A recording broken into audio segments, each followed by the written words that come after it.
Assalamu alaikum viewers, welcome to Inaya's kitchen recipe. இன்னைக்கு நாம beach பழம் வச்சிட்டு நம்ம ஒரு ஜூஸ் போட போறோம்.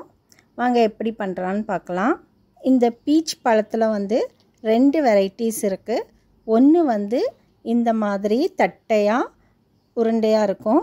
இன்னொன்னு வந்து நல்லா குண்டா ரவுண்டா இருக்கும். இப்போ நம்ம இந்த தட்டையா இருக்கிற பீச் பழத்துல தான் நம்ம ஜூஸ் போட போறோம்.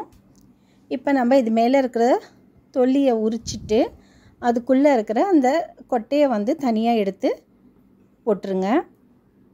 இப்போ நம்ம இது மிக்ஸி ஜாரில் சேர்த்துக்கலாம். நான் வந்து 2 பழம் மட்டும்தான் எடுத்திருக்கேன். இப்போ நம்ம இதில் நாட்டு சர்க்கரை 1 ஸ்பூன் நான் சேர்த்துக்கிருக்கேன். இந்த பழம் வந்து காயாக இருக்கும்போது கொஞ்சம் புளிப்புத்தன்மை இருக்கும். நல்லா பழுத்துருச்சுன்னா நல்லா ஸ்வீட்டாக நல்லா இருக்கும்.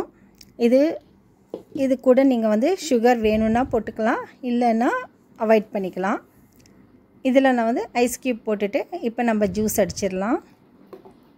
பாருங்கள், நம்ம ஜூஸ் ரெடி ஆகிடுச்சு. நான் டெக்கரேஷனுக்காக ஒரு செரி வச்சு விட்டேன். நீங்களும் இது ட்ரை பண்ணி பாருங்கள். Thank you viewers.